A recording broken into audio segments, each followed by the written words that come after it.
casket was about to be lowered when Cecilia screamed, Stop the burial! He's still alive!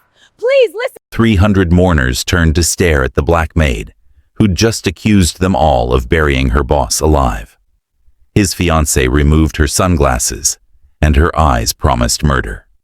She's delusional from grief, the fiancé said smoothly. But when they opened the casket, his grandfather found a pulse. Hours later, Yang-soo woke up asking for Cecilia's name. His first words, "The accident wasn't an accident. Someone tried to kill me, and now they know I survived." What Cecilia didn't know, the person who wanted him dead was standing in that cemetery, and she'd just made herself the next target. Real talk. Have you ever known something was true but everyone said you were wrong? That's what Cecilia faced. An immigrant, a black woman, a maid with zero power going up against wealthy Korean elites at a funeral. The odds of her being right were slim. The odds of surviving if she was wrong, even worse. So why couldn't she stay silent? Was it intuition, desperation, or love she didn't even know she had yet? Drop your theory below, because the real mystery isn't what happened. It's why she risked everything when every logical part of her should have stayed quiet. Subscribe to never miss a piece of this drama. Stop the burial. The words tore through the cemetery like thunder, and every head turned toward the woman running down the path. Her maid's uniform was wrinkled, her hair escaping from its usual neat bun, and her dark skin glistened with sweat under the Busan morning sun. The priest paused mid-prayer. The mourners, hundreds of them, all dressed in black, stared. And at the front of the crowd, a woman in designer sunglasses went completely still. "Cecilia, what are you doing?" someone hissed. But Cecilia Obi didn't stop. She pushed through the crowd until she reached the casket, her chest heaving. "He's not dead," she said louder this time. "Mr. Huang, he's still alive." The silence that followed was deafening. Then the woman in sunglasses removed them slowly, revealing eyes that could freeze fire. Lee Da-hai, the most powerful woman in Busan's business world, and, according to the rumors, Huang Yang-soo's fiancé. "Security," Da-hai said softly, but her voice carried. "Remove this woman from the premises." "I'm telling the truth," Cecilia's voice cracked.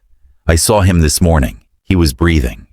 His chest heaved, and the woman is clearly suffering from grief-induced delusions." Da-hai interrupted, her tone smooth as silk and twice as dangerous.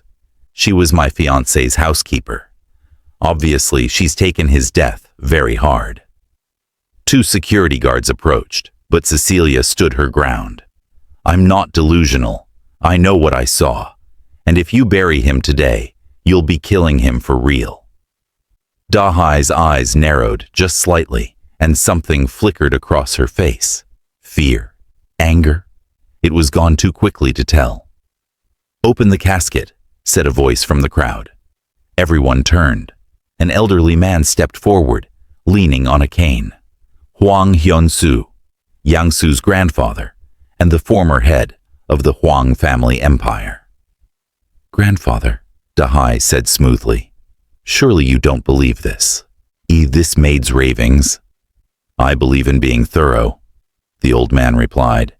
His voice was weak, probably from age and illness, but his eyes were sharp. "Open it." The funeral director looked between them nervously, then moved to the casket. The latches clicked open one by one, and Cecilia held her breath. "Please," she thought. "Please let me be right." The lid lifted. Huang Yang-soo lay inside, pale and still, dressed in a black suit. His hands were folded across his chest, and he looked dead, completely, utterly dead. Cecilia's stomach dropped. "Satisfied?" Da-hai's voice was ice. "Now, if we could please continue with—" "Wait." The old man moved forward, surprisingly fast for someone his age.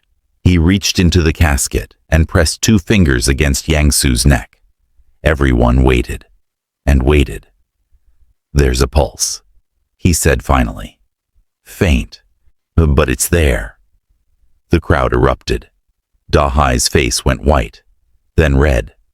"That's impossible. The doctors pronounced him dead 3 days ago after the car accident. They did all the tests and then the doctors were wrong." The grandfather snapped. "Get an ambulance, now." The next hour was chaos. Paramedics arrived, loaded Yang Su onto a stretcher, confirmed he was indeed alive, barely, and rushed him to Seoul National University Hospital. The funeral was cancelled. The mourners dispersed, whispering among themselves. And Cecilia stood in the cemetery, shaking, wondering what she'd just done. "You." She turned. Dahai stood a few feet away, and her expression was murderous. "I don't know what kind of game you're playing," she said quietly, "but you just made a very powerful enemy. When Yang Su dies, and he will die, the doctors said his injuries are too severe. I'll make sure you regret this day." Then she walked away, leaving Cecilia alone among the empty chairs and scattered flowers. But Cecilia wasn't scared. Well, maybe a little scared, but mostly she was relieved, because she'd been telling the truth. She had seen Yang Su's chest move that morning, when she'd gone to say goodbye before the funeral. Everyone had told her she was crazy, that grief was making her see things, but she'd known what she saw. And now he had a chance.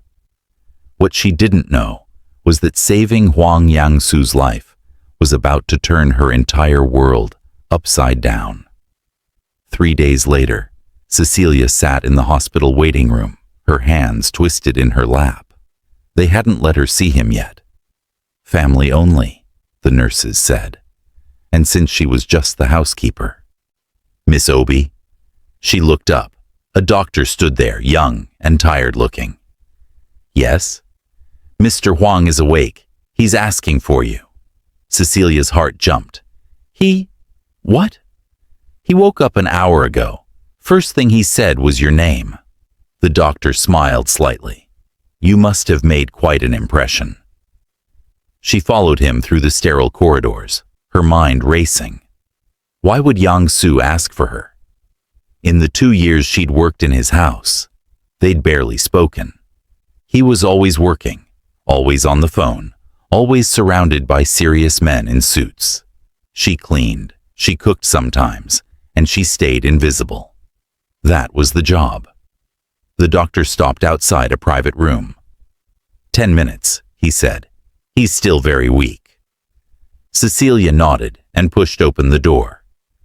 Yang Su looked terrible. His head was bandaged, his face was covered in bruises, and various machines beeped around him. But his eyes were open, and when he saw her, something like relief crossed his features. "You came," he said. His voice was rough, barely above a whisper. "You asked for me," she replied, staying by the door. The doctor said, "Close the door." She hesitated, then did. When she turned back, he was trying to sit up, wincing. "Don't," she said quickly, moving forward. "You shouldn't. Listen to me." He caught her wrist, and she froze. His grip was weak, probably couldn't even hold a cup right now, but his eyes were intense. "How many people know I'm alive?" Everyone? The funeral was... How many people were at the funeral? Cecilia thought back. Maybe 300.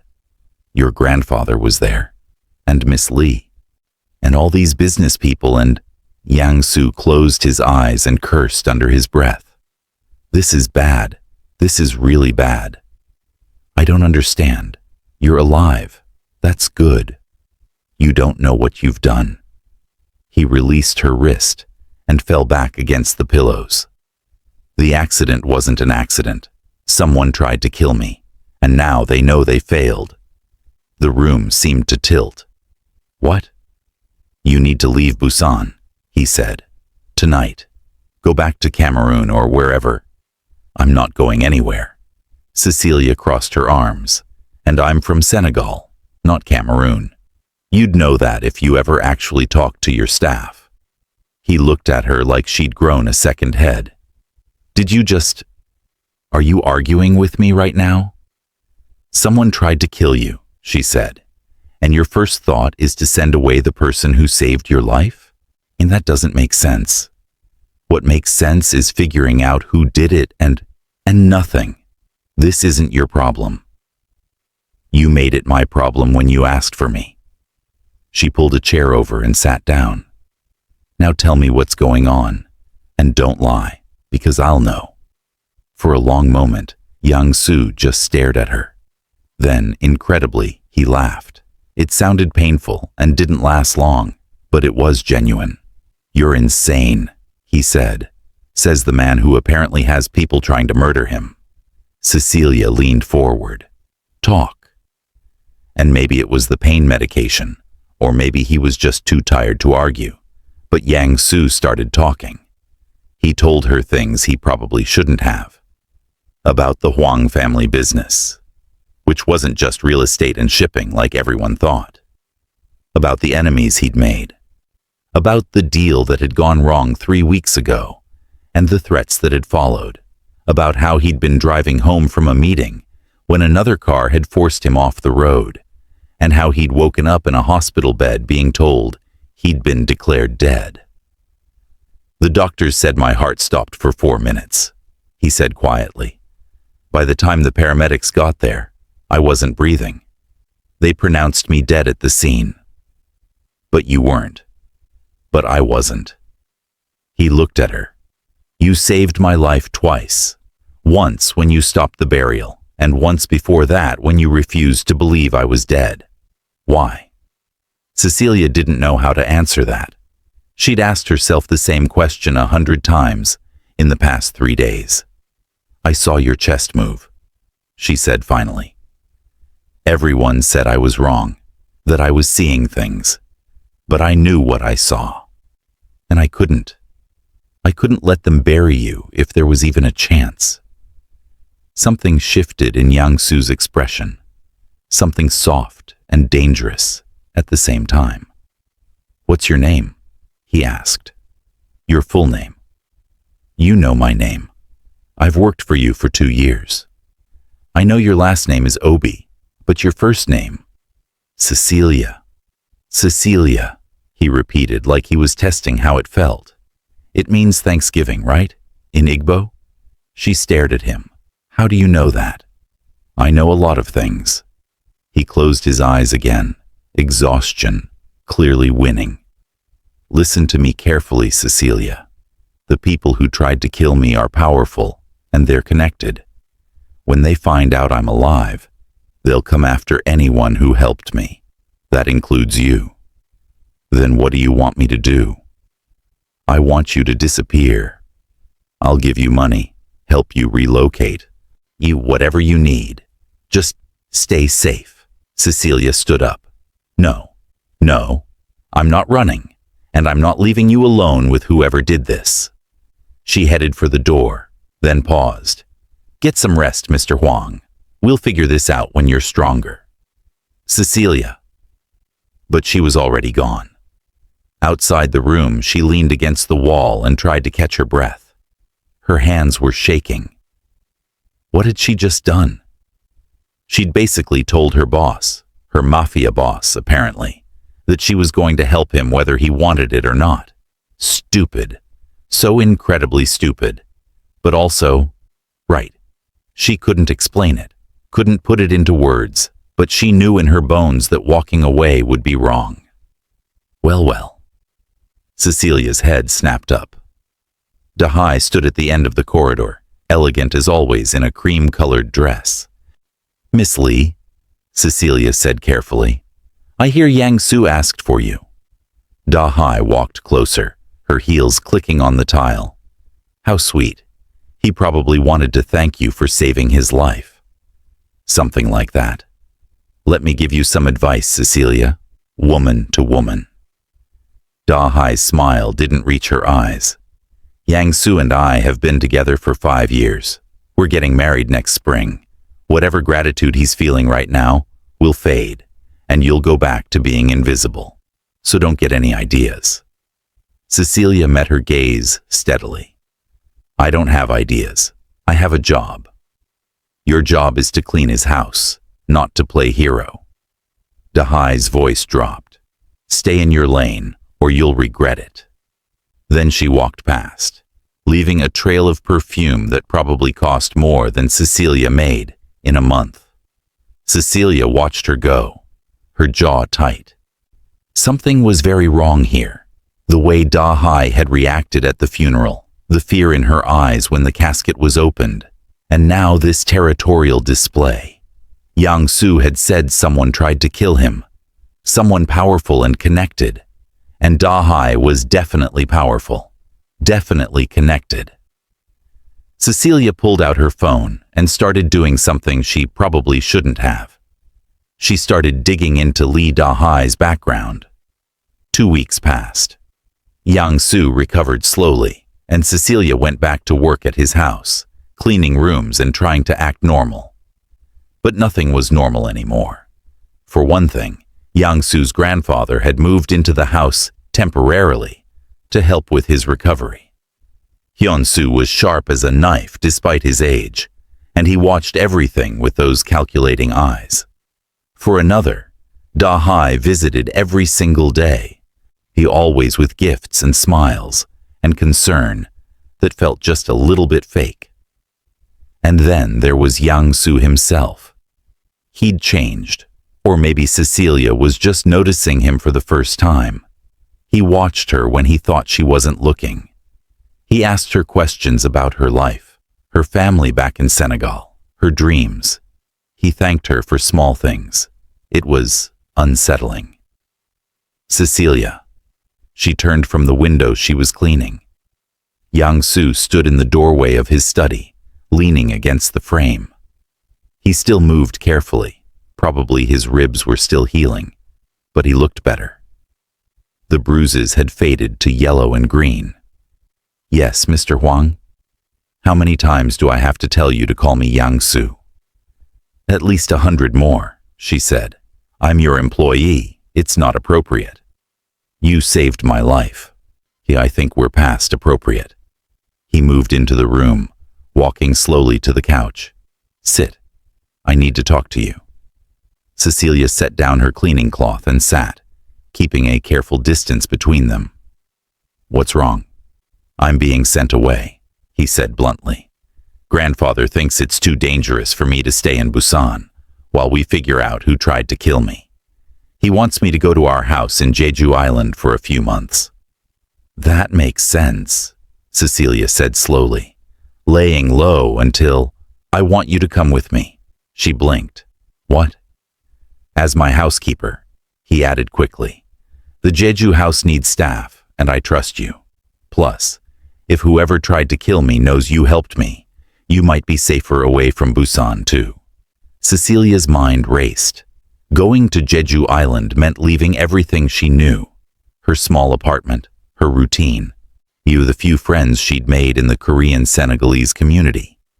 But it also meant staying close to Yang Su, and something about that idea made her feel safe, which was ridiculous, because he was literally the one in danger. What about Miss Lee? She asked. Yang Su's expression darkened. What about her? Won't she want to go with you? Dahai has her business in Busan. She can't just leave. He paused, and honestly, I need some space from her right now.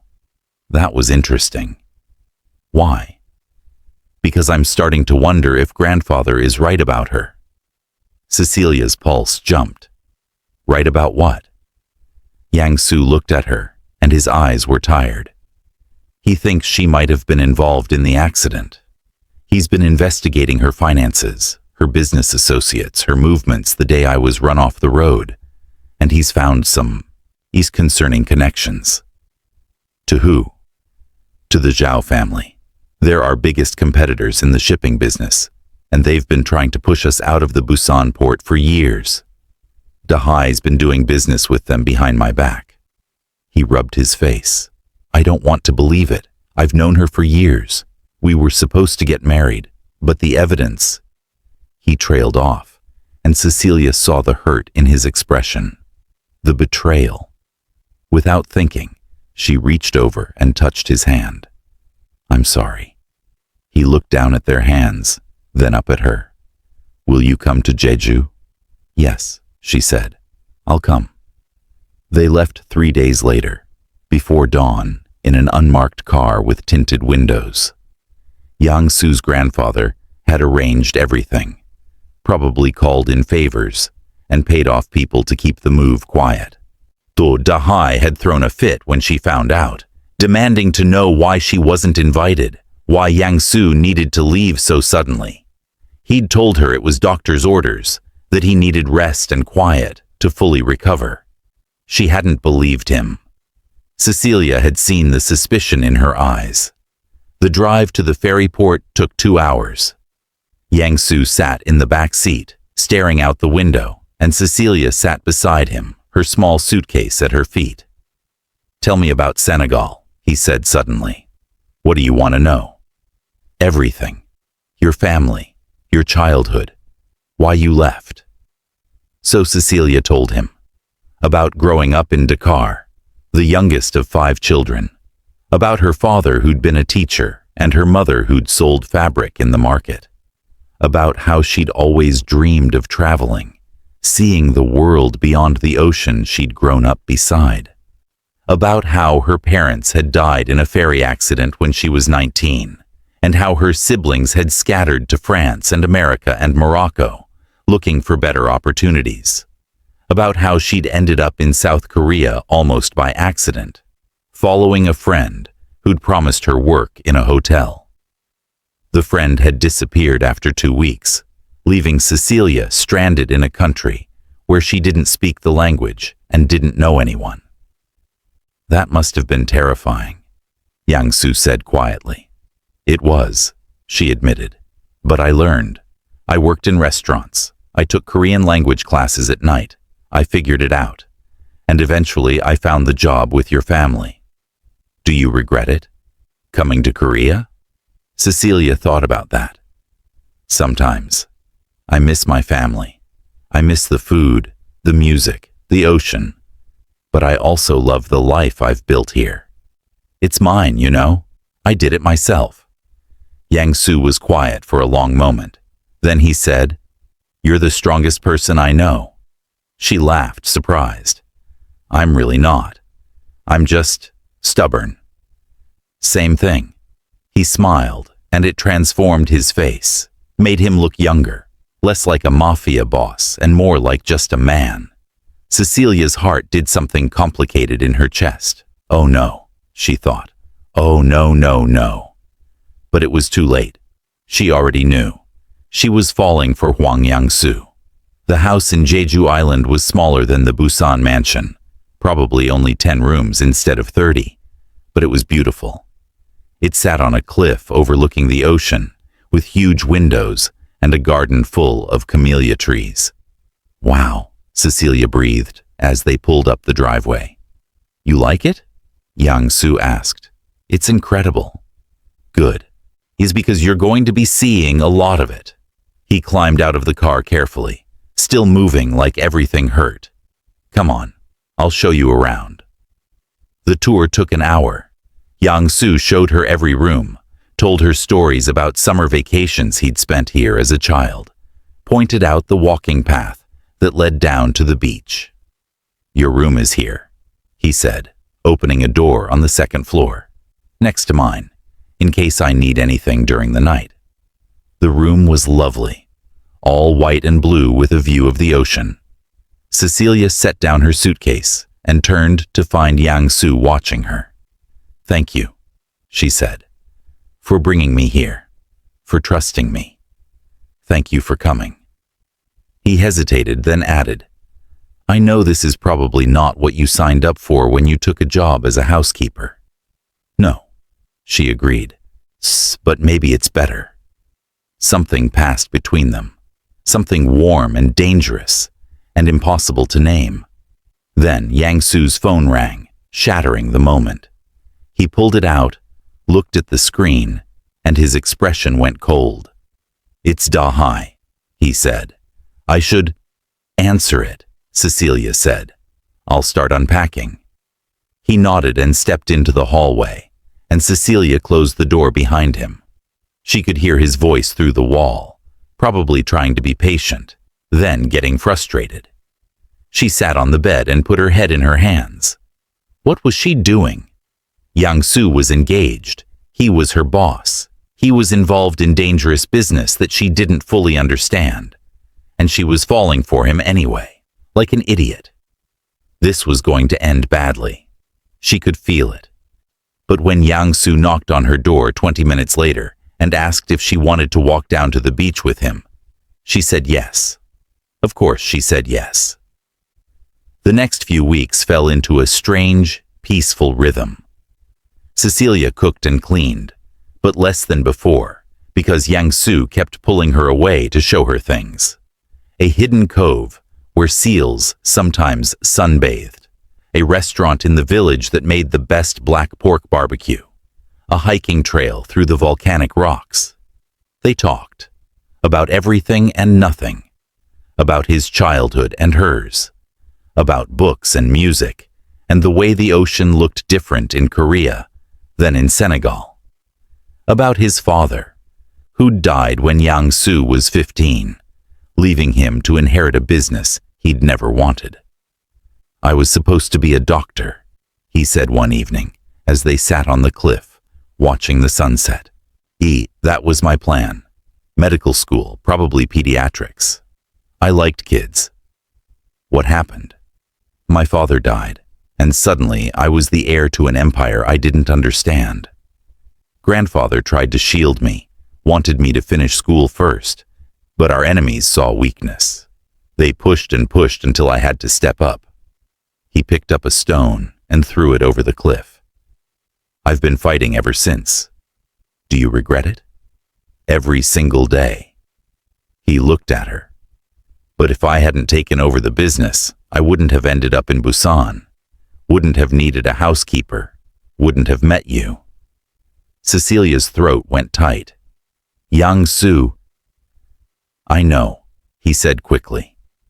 I know I shouldn't say things like that. I'm engaged. You work for me.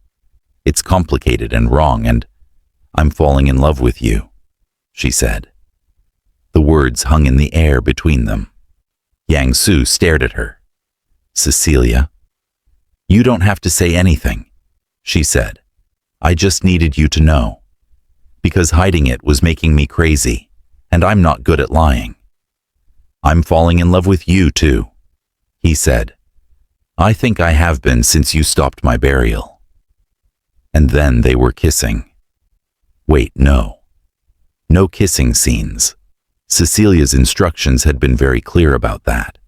And then they were looking at each other. And the wanting was so strong it hurt, but neither of them moved. Because some lines, once crossed, couldn't be uncrossed. I need to end things with Dahai, Yang-soo said finally. I should have done it weeks ago. This isn't fair to anyone. She's not going to take it well. I know. He stood up, held out his hand. But I can't keep lying. Not to her and not to myself. I don't love her. I probably never did. It was an arrangement, a merger of families and businesses. And I'm done with arrangements. Cecilia took his hand and let him pull her up. What are you going to do? I'm going to call her tomorrow and tell her the engagement is off. And then, he looked at her. Then I'm going to ask my grandfather to investigate her thoroughly. Because if she was involved in trying to kill me, I want to know. And if she was? Yang-soo's expression went hard. Then she'll pay for it. The phone call happened the next morning. Cecilia wasn't supposed to hear it. Probably she should have gone for a walk or found somewhere else to be. But she couldn't help herself. She stayed in the kitchen, pretending to organize cabinets while Yang-soo's voice carried from the living room. I can't do this anymore, Dahai. No, I'm not coming back to Busan. Because I don't love you. I know what we agreed, but things have changed. That's not fair. You know that's not true. His voice got harder, colder, until finally he said, We're done, Dahai. The engagement is over. I'll have my lawyer send you the details. Then silence. Cecilia waited, her hands gripping a coffee mug she'd been holding for the past 5 minutes. Yang Su appeared in the doorway. He looked exhausted. How did she take it? Cecilia asked quietly. About as well as expected. He ran a hand through his hair. She said I was making a mistake. That I'd regret this. That she'd make me regret it. That sounds like a threat. With Dahai, everything sounds like a threat. He walked over and took the mug from her hands, set it on the counter. But I don't care. I'm done living my life for other people's expectations. I'm done pretending. He reached for her hand, and Cecilia let him take it. What happens now? She asked. Now we wait for grandfather's investigation. And in the meantime, he smiled slightly. In the meantime, I'd like to take you to dinner. A real dinner in the village, if you'll let me. Like a date? Exactly like a date. Cecilia's heart raced. Mr. Huang. Yang Su, she corrected. I'm still your employee. People will talk. Let them talk. His grip on her hand tightened. I spent 33 years caring what people think. I'm tired, Cecilia. I just want to be happy. And you make me happy. How was she supposed to argue with that? Okay, she said. Dinner. But I'm paying for my half. Absolutely not. I'm paying for my half, or I'm not going. They argued about it for 10 minutes, and finally compromised that Yang Su could pay this time. But Cecilia got the next one, which implied there would be a next one, and a one after that, and suddenly Cecilia was planning a future she'd never let herself imagine before. It was terrifying. It was wonderful. The restaurant was small and family-owned, tucked into a side street in the village. The owner knew Yang Su and greeted him warmly, didn't even blink at seeing him with Cecilia. They sat by the window and ordered too much food, probably enough for 4 people, and talked while they waited. Tell me something you've never told anyone, Yang Su said. Cecilia thought about it. When I first came to Korea, I cried myself to sleep every night for a month. I was so homesick and scared and lonely. I almost gave up and went home. What stopped you? Pride. Mostly. She smiled. I'd told everyone back in Senegal that I was going to make it. I couldn't face them if I failed, so I kept going, even when I wanted to quit.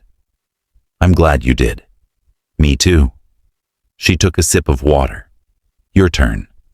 Tell me something you've never told anyone. Yang Su was quiet for a long moment. Then he said, I'm scared all the time. Every decision I make could get someone killed. Every meeting could be a trap. Every person who shakes my hand could be planning my death. And I can never show it, because in this business, fear is weakness. Cecilia reached across the table and touched his hand. You're not weak. I feel weak right now, he admitted. Someone tried to kill me, and I still don't know who. I'm hiding on an island with a woman He stopped, started again. With you. And I'm letting my grandfather handle everything because I'm too broken to do it myself. You're not broken. You're healing. There's a difference. Is there? Yes. She squeezed his hand. And you're not alone. I'm here. Your grandfather is helping. You have people who care about you. I have you, he said softly. That's enough. The food arrived then, plates and plates of it, and they ate and talked and laughed. And for a few hours, Cecilia let herself forget about the danger and the complications and just be. It was the best night she'd had in years. They walked home along the beach, shoes in hand, feet in the wet sand. The moon was full and bright, turning the ocean silver. I could stay here forever, Cecilia said. We could, Yang-su replied. Just leave everything behind. Change our names. Just start over. You don't mean that, don't I? He stopped walking and turned to face her. What if I do? What if I'm serious? Cecilia looked up at him. Then I'd say you're running away from your problems instead of facing them. And that's not the man I know. The man you know is tired of fighting. But he's not going to stop, she said firmly.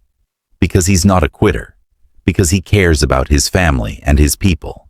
Because deep down, he's a good man who wants to make things right. Yang-su laughed, but it sounded sad. You have more faith in me than I do. Good. Someone has to. They started walking again, and after a while Yang-su said, if we do this, if we try to be together for real, it's going to be hard. People will judge you. They'll say terrible things. They'll call you a gold digger, or worse. And I won't always be able to protect you from that. I can handle it, Cecilia said. Can you? Because I've seen what this world does to the people I care about. My mother left when I was 10, because she couldn't take the pressure anymore. My father died of a heart attack at 45 from the stress. And Da-hai, he trailed off. Da-hai became someone I don't even recognize. I'm not your mother or your father or Da-hai, Cecilia said. I'm me, and I'm stronger than you think. I know you are. He stopped again, and this time he cupped her face in his hands. That's what scares me. You're strong enough to survive this world, but I don't want you to just survive it. I want you to be happy, and I don't know if I can give you that. Then let me decide what makes me happy, she said. Let me choose this. Choose you. For a moment, she thought he might argue, but then he smiled, and it was real and warm and full of something that looked like hope. Okay, he said. Okay. The call came at 3 a.m. Cecilia woke to the sound of Yang-su's phone ringing. His footsteps in the hall, his voice low and urgent. She got out of bed and crept to her door, opened it just a crack. What do you mean she's gone? When? And nobody thought to call me sooner? Yes, I understand. No, stay there. I'll be on the first ferry tomorrow. He hung up and stood there for a moment, his shoulders tight. Yang-su? Cecilia stepped into the hallway. What's wrong? He turned, and his face was pale. That was grandfather.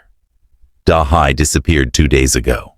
Her apartment is empty, her car is gone, and her bank accounts have been cleared out. Disappeared? Like he ran away? Or was taken? We don't know yet. He started pacing. But the timing is suspicious. Right after I broke off the engagement, right after grandfather started investigating her. Either she's guilty and running, or someone wants it to look that way. Cecilia finished. Exactly. He stopped pacing and looked at her. I have to go back to Busan. I have to figure out what's going on. Then I'm coming with you. No, it's too dangerous. You said that before, Cecilia reminded him. I didn't listen then either. Cecilia, I'm not arguing about this. She crossed her arms. You're going back to a city where someone already tried to kill you once.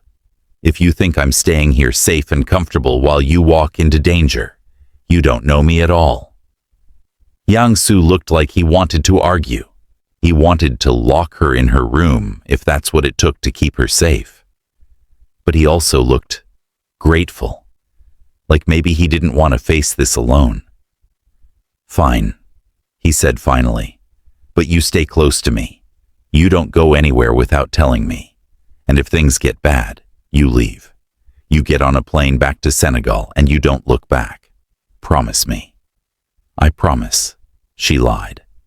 He probably knew it was a lie, but he nodded anyway. They left at dawn. Busan was exactly the same as when they'd left it.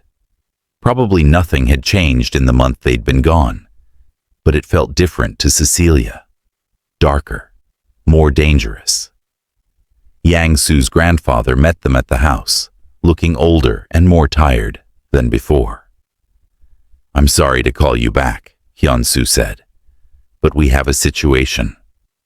"Tell me everything," Yang Su said, when they sat in his study, while the old man explained. Da Hai had left her apartment on Wednesday night, telling her assistant she was going to visit family in Seoul. But she never arrived in Seoul. Her car was found abandoned at a rest stop halfway there, keys still in the ignition. "The police are calling it a missing persons case," Hyun Su said, "but I think it's more than that. I think she either staged her own disappearance, or someone took her to send us a message." "What kind of message?" "That's what we need to find out." The old man pulled out a folder and slid it across the desk. "These are the documents I've collected on Da Hai's business dealings. Look at them carefully." Yang Su opened the folder and started reading. His expression grew darker with each page. "She's been embezzling from our company," he said finally. "See, for years. Hundreds of millions of won, funneled through shell corporations to, where is this account? The Cayman Islands," Hyun Su said. "And that's not all. Look at the second section." Yang Su flipped pages, and then went very still. "She's been working with the Zhao family. She gave them our shipping schedules, our client lists, our security protocols. She sold us out completely." "Why?" Cecilia asked.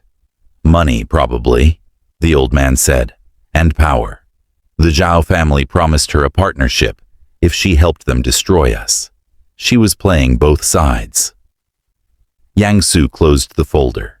His hands were shaking. "She was going to marry me.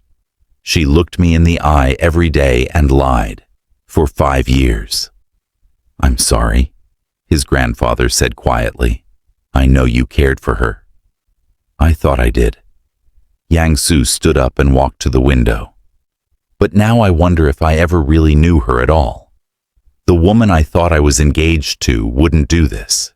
She wouldn't betray her family, her friends, everyone who trusted her.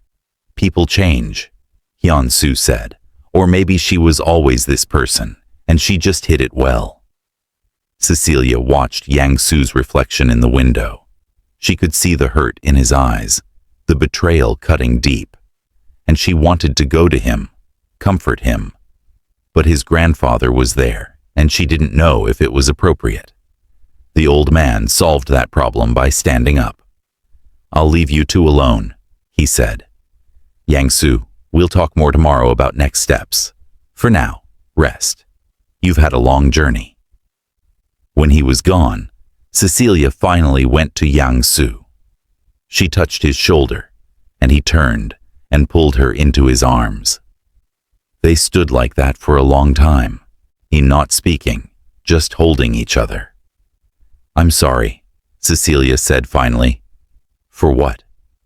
"That she hurt you, that you have to deal with this." "I'm not hurt," he said. "I'm angry, and I'm relieved." "Relieved?" "That I found out who she really was before I married her. Before I spent my whole life with someone who saw me as nothing but a target." He pulled back and looked at her. "You saved me twice, Cecilia. Once from being buried alive, and once from making the biggest mistake of my life. I think you're giving me too much credit. I don't think I'm giving you enough." Over the next week, more information came to light. Da Hai's assistant finally admitted that her boss had seemed nervous in the days before she disappeared, probably scared of something. She'd made several phone calls to an unknown number, were each time stepping out of the office to talk privately. The police traced the number to a burner phone that had been purchased with cash and then destroyed. Dead end. Meanwhile, the Zhao family denied any involvement with Da Hai's disappearance. Probably they were lying, but without proof, there was nothing anyone could do.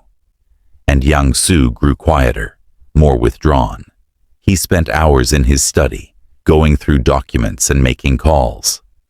Cecilia brought him food that he barely touched, suggested he rest, got ignored. "You're going to make yourself sick," she said on the 5th day, finding him still at his desk at 2 in the morning. "I need to find her," he replied without looking up. "She has information that could destroy this family. Client names, security details, financial records. If the Zhao family gets their hands on that." "But what if that's what they want?" Cecilia sat down across from him. "What if they want you running yourself into the ground trying to find her? What if this is part of their plan?" Yang Su finally looked up. "What are you saying?" "I'm saying maybe you need to step back and think strategically instead of emotionally. Maybe you need to accept that Dahai is gone and focus on protecting what you have instead of chasing what you've lost." "I can't just give up." "I'm not asking you to give up. I'm asking you to be smart." Cecilia leaned forward. "What would your father do? What would your grandfather do?" Yang Su was quiet for a long moment. Then he said, "They'd secure the business first, make sure all our vulnerabilities are covered, change passwords, move money, and update security protocols. Then they'd look for Dahai." "Exactly." He closed the folder he'd been reading and rubbed his eyes. "When did you get so wise?" "I've always been wise. You just weren't paying attention." That made him smile, probably the first time in days. "Fair enough." He stood up and held out his hand. "Come on, let's go to bed." "Separately," Cecilia clarified. "Obviously separately." But he was still smiling. "Though I appreciate you thinking I needed clarification. With the week you've had, I wasn't sure what you were thinking." They walked upstairs together, and at Cecilia's door, Yang Su paused. "Thank you," he said, "for keeping me sane through all this. That's what I'm here for.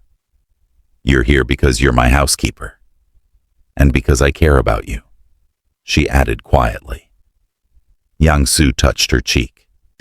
"I care about you too, more than I probably should. Definitely more than you should. So what do we do about it?" Cecilia didn't have an answer. They stood there in the hallway, close enough to touch but not quite touching, and the tension was thick enough to cut. Finally, Yang Su stepped back. "Good night, Cecilia." "Good night, Yang Su." She closed her door and leaned against it, her heart racing. This was getting complicated, dangerous. She should probably quit, put some distance between them before things went too far. But she knew she wouldn't. She was already in too deep. The breakthrough came a week later, and from an unexpected source. Cecilia was in the kitchen making lunch when the doorbell rang. She wiped her hands and went to answer it, and found a young woman standing there. "Can I help you?" Cecilia asked. "Is Yang Su here? I need to talk to him. It's about Dahai." Cecilia studied her. She was probably mid-20s, dressed in jeans and a jacket, and she looked nervous. "Who are you?" "My name is Song Yi-jun. I was Dahai's assistant." She glanced over her shoulder like she expected someone to be following her. "Please, I have information, but I can't talk about it out here." Cecilia made a quick decision and stepped aside. "Come in." She led Yi-jun to the living room and went to find Yang Su. He was in his study, probably always in his study these days, and when she told him about the visitor, his expression sharpened. Did she say what she wants? Information about Dahi. They went downstairs together. Yi-jun stood when they entered, and she looked even more nervous face to face with Yang Su. "Mr. Huang," she said. Thank you for seeing me." "You said you have information about Dahai?" "Yes, but first you need to know something." She took a deep breath. "I lied to the police. When they asked about Dahai's phone calls, I told them I didn't know who she was talking to." But I did know. I always knew. Yang Su went very still. Who was she calling? Zhao Chen, the head of the Zhao family. Yijun pulled out her phone and showed them a photo. I took this 3 weeks ago. Da Hai didn't know I followed her, but I was suspicious. She'd been acting strange, taking private meetings, lying about where she was going. The photo showed Da Hai and a man in his 50s sitting at a restaurant table, their heads close together. The man was handing her an envelope. That's Chen, Yang Su said quietly. What was in the envelope? I don't know. But 2 days later, Da Hai moved a large sum of money into an offshore account. And 3 days after that, you had your accident. The pieces clicked together. Cecilia saw it on Yang Su's face, the realization. She paid someone to kill me, he said. Chen gave her the money, and she hired someone to run me off the road. I think so, yes. Yijun looked miserable. I should have said something sooner, but I was scared. Da Hai was my boss. She paid well, treated me decently, and I thought maybe I was wrong. Maybe there was an innocent explanation. But there wasn't. No. And then she disappeared, and I realized I couldn't stay quiet anymore. Yijun met his eyes. I'm sorry, Mr. Huang. I should have protected you. You're protecting me now, Yang Su said. That's what matters. Does anyone else know about this? When did you tell the police? Not yet. I wanted to come to you first. Good. Don't tell them. Not until we figure out our next move. He looked at Cecilia. Can you show Ms. Song to the guest room? I think she should stay here for a few days, just to be safe. Cecilia nodded and stood. Follow me. As they left the room, she heard Yang Su already on his phone, probably calling his grandfather. That night, the three of them sat around the dining table, while Hyun Su laid out a plan. We need to draw out Chen, the old man said. Make him think he's won. Make him think we're vulnerable. How? Yang Su asked. By spreading a rumor that you're stepping down from the business, that your injuries are worse than anyone knew, and you're no longer capable of leading the family. Hyun Su tapped the table. Chen will believe it because it's what he wants to believe. And when he comes to finish what he started, we'll be ready. That's dangerous, Cecilia said. If Chen thinks Yang Su is weak, he might try to kill him again. That's exactly what we want him to try, the old man replied. This time, we'll be expecting it. Yang Su looked at his grandfather. You want to use me as bait. I want to end this. Chen has been a problem for too long, and now we have proof that he tried to have you murdered. We can't let that stand. What about Da Hai? Yijun asked quietly. If Chen took her, if he's holding her somewhere, then we'll find her when we find him, Hyun Su said. But honestly, I think Da Hai is exactly where she wants to be. She got caught, and now she's hiding until things blow over. Or she's dead, Yang Su said bluntly. Chen doesn't leave loose ends. The table went quiet. Cecilia thought about Da Hai. Probably she should feel sorry for the woman, but all she felt was anger. Da Hai had tried to kill Yang Su, had betrayed his trust, his family, everything he'd given her. And for what? Money? Power? It wasn't worth it. None of it was worth it. I'll do it, Yang Su said finally. I'll be the bait, but Cecilia leaves Busan. She goes back to Jeju or Senegal or anywhere that's not here. No, Cecilia said. This isn't negotiable. You're right, it's not. I'm staying. They stared at each other, and Cecilia could see the frustration in his eyes, the fear. He wanted to protect her, but he was learning that she didn't need protection. She needed to be trusted. Fine, he said finally. But you stay in the house. You don't leave. You don't open the door for anyone. You don't take any risks. Agreed. Agreed. she said. It was another lie, but he was too tired to call her on it. The plan went into motion the next day. He and Sue started spreading rumors through his contacts, probably casual mentions in conversations, suggestions that Yang Soo was struggling. Within 48 hours, the gossip was all over Busan's business community. Hwang Yang-soo was finished, broken, no longer a threat, and Chen took the bait. It happened on a Tuesday night. Yang Soo was leaving a meeting at one of the family's warehouses, deliberately alone, deliberately vulnerable. Cecilia watched from a car half a block away, her heart in her throat. The attack came fast, 2 men in masks approaching from both sides. Yang Soo saw them coming and ran, probably exactly as planned, leading them toward the warehouse where Hyun Soo's security team waited. But something went wrong. A third man appeared, one they hadn't accounted for, and he was faster than the others. He caught Yang Soo at the warehouse entrance, and Cecilia saw the gun. She didn't think. She just moved. Later, she wouldn't remember getting out of the car or running across the street. She wouldn't remember screaming or throwing herself between Yang Soo and the gunman.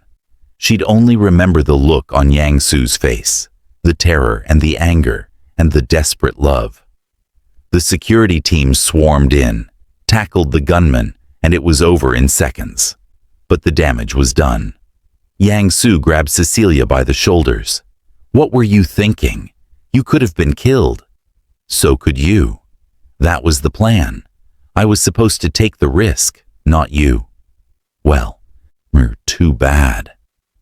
She was shaking now, the adrenaline wearing off. "I'm not going to stand by and watch you die. I already did that once at your funeral, and I'm not doing it again." "You're impossible," he said. "You're stubborn and reckless and impossible. And you're in love with me," she shot back. "Yes," he said. "Yes, I am." They held each other tight enough to hurt while the security team rounded up the gunman and called the police. The interrogation took hours. The gunmen were professionals, probably hired through intermediaries, but eventually one of them talked. He gave them a location, a warehouse on the outskirts of Busan, where Chen was supposedly hiding out. The police raided it at dawn. They found Chen. They also found Dahai. She was alive, probably had been staying there voluntarily, and when the police burst in, she tried to run. They caught her in the parking lot with a suitcase full of cash and documents. Yang Soo didn't go to the warehouse. He stayed at the house with Cecilia, pacing the floor while they waited for news. When his grandfather called with the update, he just nodded and hung up. "It's over," he said quietly. "Is it?" "Chen's been arrested. Dahai too. The police have enough evidence to put them both away for a long time." He sat down heavily. "It's really over." Cecilia sat beside him. "How do you feel?" "I don't know." Relieved, angry, sad. He looked at her. "She really did try to have me killed. She looked me in the eye and pretended to love me while planning my murder. How does someone do that?" "I don't know," Cecilia said honestly. "I don't understand people like that." "Neither do I." He was quiet for a moment, then added, "The police want me to come down tomorrow and give a statement. They're going to ask about our relationship, about when I started suspecting her, everything. Will you tell them the truth? Every word of it." He reached for her hand. "And then I'm going to take some time off, real time, not hiding on Jeju Island while my grandfather handles everything, but actually stepping back, letting someone else run the business for a while." Cecilia blinked. "Really? Really? Because you were right. I've been living my life for other people's expectations for too long. My father's, my grandfather's, the family's. And I'm tired, Cecilia. I want to figure out who I am when I'm not Hwang Yang-soo, heir to the empire. I want to just be me." "Who is that?" I don't know yet. He smiled slightly. But I'd like to find out. With you. If you'll come with me. Cecilia's heart jumped. Come with you where? Anywhere. Everywhere. I was thinking maybe we could travel. See Senegal, visit your family. Then Korea, show you all the places tourists never get to see. Then maybe Europe or America or wherever you want to go. He squeezed her hand. I know it's crazy. I know we've only really been together for a few weeks. But I love you, Cecilia. And I don't want to waste any more time pretending I don't. She should say no. She should point out all the logical reasons this was a terrible idea. The culture differences, the language barriers, the fact that his world and hers were so far apart, they might as well be different planets. But she didn't say any of that. She said, yes. They left Busan 2 weeks later, just after Yang Su had given his statement and testified at the preliminary hearings. Da-hai was being charged with attempted murder, conspiracy, embezzlement, and about a dozen other crimes. Chen was facing similar charges, plus some related to his own family's business. Both of them were looking at decades in prison.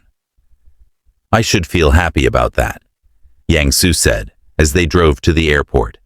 But mostly I just feel empty.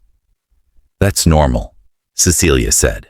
She was part of your life for 5 years. Even if it was based on lies, you still lost something. I lost the person I thought she was, but that person never existed. He glanced at her. You're real though, right? This is real? It's real, she promised. They flew to Dakar first. Cecilia's siblings were shocked to see her.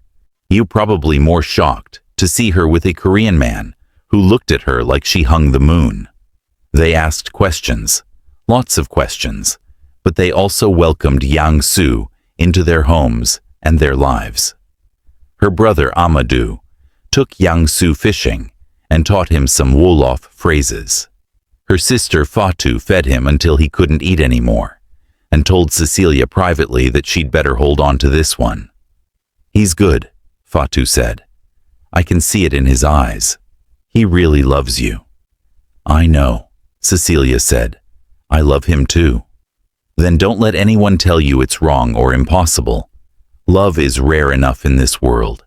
When you find it, you fight for it. They stayed in Senegal for 3 weeks, and Yang Su fell in love with the country.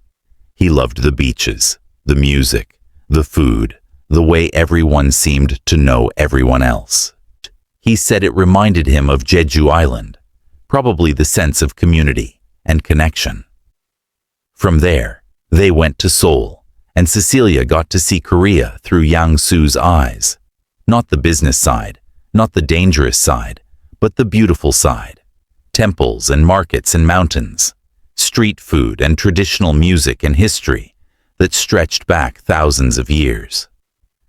I never appreciated this before, Yang Su said one evening as they walked through a traditional Hanok village. I was always too busy working to notice how beautiful my own country is.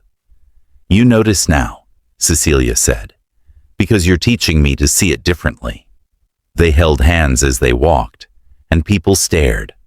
Probably they weren't used to seeing a Korean man with a black woman. Some of the looks were curious, some were disapproving, and some were just confused. Cecilia learned to ignore them. Yang Su was getting better at it too. My grandfather wants us to come back to Busan next month, Yang Su said one night over dinner. There's a board meeting, and he wants me there. Are you going to go? I think so, but I'm not staying. I'll attend the meeting, make sure everything's running smoothly, and then we leave again. He looked at her. Unless you want to stay. I know traveling constantly probably isn't sustainable long term. Cecilia thought about it. What do you want? Long term, I mean. Honestly, I want to step back from the family business completely. Let my cousin take over. He's been wanting the job for years anyway. And then, I want to do something different. Something that doesn't involve looking over my shoulder all the time. Like what? I've been thinking about medicine again. I know I'm too old to start medical school now, but maybe public health or nonprofit work. Something that actually helps people instead of just making money. He reached across the table. But whatever I do, I want to do it with you. So if you want to settle in Senegal, we settle in Senegal. If you want to stay in Korea, we stay in Korea. If you want to live on a boat and sail around the world, we'll figure that out too. Cecilia laughed. I get seasick. Then no boat. But you see my point. I'm flexible. This is our life now, not just mine. I like the sound of that, she said softly. They talked for hours, making plans and dreaming dreams. And for the first time in a long time, Cecilia felt like she was exactly where she was supposed to be. The board meeting in Busan was tense. Yang Su announced his intention to step down as head of the family business, and several of the older board members objected. They said he was abandoning his duty, disrespecting his father's legacy, thinking only of himself. Hyun Su shut them down. My grandson has spent 15 years carrying the weight of this family on his shoulders, the old man said. He's been shot at, poisoned, run off the road, and nearly buried alive. He's earned the right to make his own choices. And if he wants to step down, then that's what he'll do. Anyone who has a problem with that can leave. Nobody left. The vote passed unanimously, probably because nobody wanted to argue with Hyun Su. Yang Su's cousin Jinho took over as CEO, and Yang Su was free. How does it feel? Cecilia asked him later back at the house. Like I can breathe for the first time in 15 years, he said. Like I'm finally myself, instead of some character I've been playing. And who is yourself? I'm still figuring that out. He pulled her close. But I know I'm someone who loves you. Someone who wants to build a life with you. Someone who wants to wake up every morning and not wonder if today's the day someone tries to kill me. That sounds nice. It does, doesn't it? They stood there in the garden, watching the sun set over Busan, and Cecilia thought about how far they'd both come. From boss and housekeeper to partners in every sense of the word. From hiding and pretending to being honest about who they were and what they wanted. It hadn't been easy. It probably wouldn't be easy going forward either. But it was worth it. He was worth it. 6 months later, Cecilia stood in a small office in Seoul, looking at the paperwork in front of her. You're sure about this? The lawyer asked. I'm sure, she said. She signed her name on the dotted line, making it official. She was now a partner in the Hwang Foundation, a new nonprofit focused on healthcare access in underserved communities. Yang Su had started it 3 months ago with money from his trust fund, and he'd asked her to help run it. I don't know anything about running a nonprofit, she'd protested. You know about working hard and caring about people, he'd replied. That's more important than any degree or experience. Plus, you can learn the rest. We'll learn together. So she'd said yes. And now here she was, officially a nonprofit director, about to change the world one community health clinic at a time. Yang Su was waiting outside the lawyer's office. When she emerged, he stood and smiled. How does it feel? He asked. Terrifying, she admitted. What if I'm bad at this? You won't be. And even if you are, we'll figure it out together. He took her hand. Ready to go change the world, partner? Ready, she said. They walked out into the Seoul sunshine, hand in hand, and Cecilia felt something she hadn't felt in a long time. Hope, not just for herself, but for the future they were building together. For the people they'd help through the foundation, for the life they'd create, messy and complicated and absolutely perfect. The first clinic opened in a small town outside of Dakar. Yang Su and Cecilia flew in for the ribbon-cutting ceremony, and the whole community turned out. There were speeches and music and dancing. And when an elderly woman took Cecilia's hands and thanked her in Wolof for bringing healthcare to their village, Cecilia cried. "This is what it's about," she said to Yang Su later. "This is what makes it all worth it." "I know," he said. "I feel it too." They opened 3 more clinics that year, 2 in Senegal and 1 in a rural area of South Korea. The work was hard and the days were long, but it was fulfilling in a way neither of them had ever experienced before. And their relationship grew stronger. They had their fights, obviously. Cecilia was stubborn and Yang Su was used to getting his way, and sometimes those 2 things crashed together spectacularly. They argued about money and work-life balance, and whether to base their operations in Seoul or Dakar. But they also learned to compromise, to listen to each other, to choose love over pride. "My grandfather wants to know when we're getting married," Yang Su said one evening over dinner. Cecilia nearly choked on her food. "What?" "He's old-fashioned. He thinks if we're living together and running a business together, we should make it official." "What do you think?" Yang Su set down his fork. "I think I don't need a piece of paper to know I want to spend my life with you. But I also think if marriage is something you want, I'm ready for it." Cecilia's heart raced. "Are you proposing?" "Not yet. I'm asking what you think about the concept. The concept of marriage in general, or marriage to you specifically." "Both." She thought about it, really thought about it. A year ago, she'd been a housekeeper in Busan, invisible and alone. Now she was building a life with a man she loved, doing work that mattered, making a real difference in the world. Marriage felt like the next logical step, but it also felt huge and scary. "I think I want to wait," she said finally. "Not because I don't love you, but because I want to make sure we can handle the life we've built first. Running the foundation, splitting our time between countries, dealing with your family and mine. Let's make sure that works before we add wedding planning to the mix." Yang Su smiled. "That's very practical. One of us has to be." "True." He reached across the table. "I can wait. I'll wait as long as you need." "Thank you. But when you're ready, I'm going to do it properly. Big romantic gesture, probably on a beach somewhere. The whole thing." Cecilia laughed. "I'll hold you to that." The foundation grew. By the end of the second year, they had 12 clinics across 3 countries, with plans to expand into more.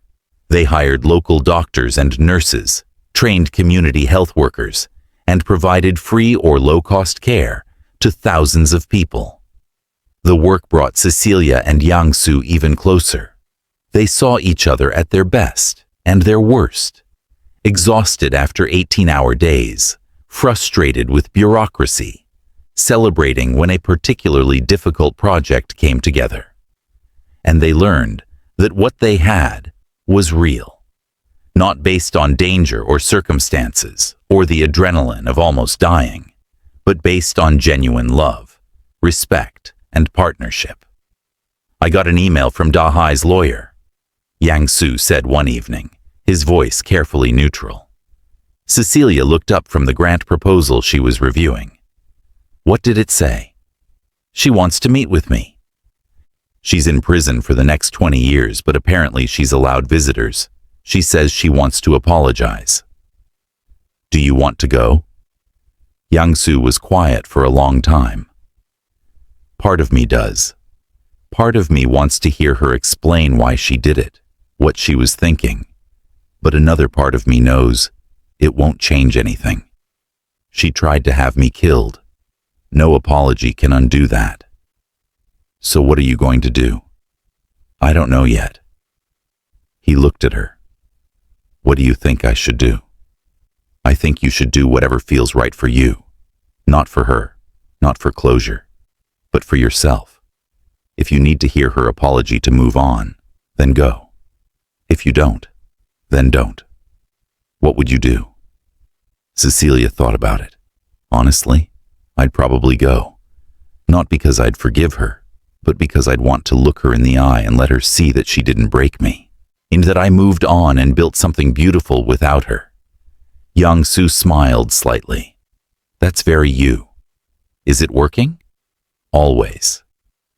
In the end, Yang-soo decided not to go. He wrote Dahaye a letter instead, short and to the point. It said he hoped she found peace in prison, that he forgave her for his own sake, not hers, and that he was moving forward with his life. He didn't mention Cecilia, or the foundation, or any of the good things that had come from leaving the business. That was his life, private and precious, and Dahaye didn't get to be part of it. When he mailed the letter, he felt lighter. Free. Are you okay? Cecilia asked. I'm perfect, he said. For the first time in my entire life, I'm exactly where I want to be, doing exactly what I want to do, with exactly who I want to be with. How could I be anything but perfect? 3 years after they'd started the foundation, Cecilia and Yang-soo stood on a beach in Senegal at sunset. They'd just opened their 20th clinic, and they were taking a few days off to celebrate. I have something for you, Yang-soo said. Cecilia turned from watching the waves. What is it? He got down on one knee. Cecilia's hands flew to her mouth. Yang-soo, I know we said we'd wait, he interrupted, but I've been carrying this ring around for 6 months, waiting for the perfect moment. And I realize today that every moment with you is perfect. So I'm not waiting anymore. He pulled out a small box and opened it, revealing a simple gold band with a single diamond.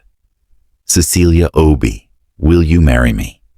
She was crying and laughing at the same time. Yes, yes, obviously yes. He slipped the ring on her finger and stood, and they held each other while the sun set behind them and the ocean whispered against the shore. I love you, he said. I love you too. Even though I'm bossy and stubborn, especially because you're bossy and stubborn. She kissed his cheek. You match my energy. We're going to drive each other crazy for the rest of our lives. I'm counting on it. They stood there until the stars came out, making plans for the wedding. Something small, they decided, just family and close friends. Maybe on Jeju Island, where they'd first realized they loved each other, or in Dakar, surrounded by Cecilia's family. They'd figure it out. They always did. What mattered was that they were together. That they'd survived attempted murder and betrayal and cultural differences and every other obstacle the world had thrown at them. What mattered was that they'd chosen each other, over and over again, every single day. And they'd keep choosing each other for the rest of their lives. The wedding happened 8 months later on Jeju Island, on the cliff overlooking the ocean, where Yang-soo had first told Cecilia he was falling in love with her. It was small and intimate, exactly what they'd wanted. Hyun-soo walked Cecilia down the aisle, probably because her father wasn't there to do it. Her siblings flew in from around the world, and Yang-soo's cousin Jin-ho stood as his best man. The ceremony was a blend of Korean and Senegalese traditions, and when they exchanged vows, there wasn't a dry eye in the audience. I promise to love you on your good days and your bad days, Cecilia said, when you're being reasonable and when you're being impossible, when we agree and when we fight. I promise to be your partner, your best friend, and your biggest supporter. I promise to build a life with you that matters, that helps people, that makes the world a little bit better. And I promise to never let you get buried alive, ever again. That got a laugh, even through the tears. Yang-soo's vows were just as heartfelt. I promise to see you, really see you every single day, to value your opinions even when they're different from mine, to support your dreams even when they scare me. I promise to trust you, to communicate with you, to grow with you. And I promise that no matter what challenges we face, we'll face them together. They were pronounced husband and wife, and when they faced their guests as Mr. and Mrs. Huang, the applause was deafening. The reception lasted until dawn. There was food and dancing and speeches that made everyone cry and laugh. Hyun-soo told embarrassing stories about Yang-soo as a child. Fatou sang a traditional Senegalese song. Jin-ho gave a toast that was equal parts funny and touching. And through it all, Cecilia and Yang-soo couldn't stop smiling. "How does it feel to be married?" someone asked Cecilia during the reception. She looked across the room at her husband, who was dancing with her niece, and her heart swelled. "It feels like coming home," she said. 5 years later, Cecilia sat in the office of the Huang Foundation's headquarters in Seoul, reviewing applications for new clinic sites. The foundation had grown beyond anything she and Yang-soo had imagined. 50 clinics now across 8 countries, serving hundreds of thousands of people. They'd won awards, been featured in international news, spoken at conferences and universities about their model of community-based healthcare. But the part Cecilia was most proud of was the lives they'd changed. The children who'd received vaccinations, the mothers who'd gotten prenatal care, the elderly people who could afford their medications. That was what mattered. Knock, knock.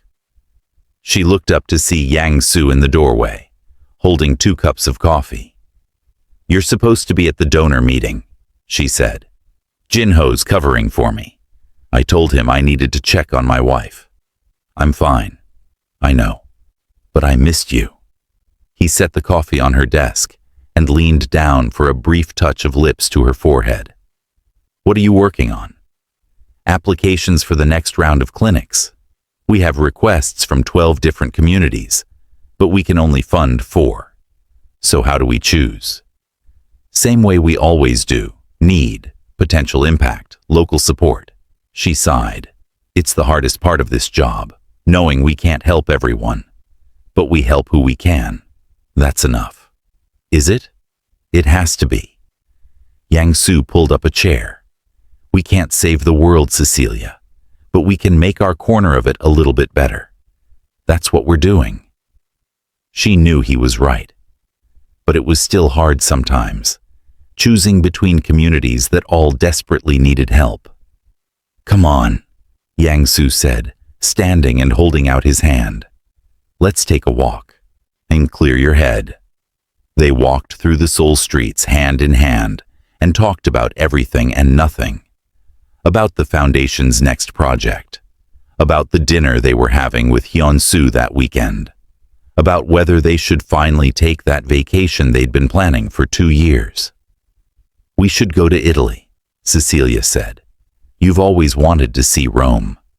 And you've always wanted to see the Amalfi Coast. So we do both. Deal." They walked until they reached a park and sat on a bench, watching people go by. Families with children, elderly couples, young lovers. "Do you ever regret it?" Cecilia asked quietly. "Leaving the family business, everything you gave up?" Yang-soo looked at her like she'd asked if he regretted breathing. "Not for a single second. When that life almost killed me, this life saved me. Even with all the challenges, the long hours, the difficult decisions. Especially because of those things, because they mean something.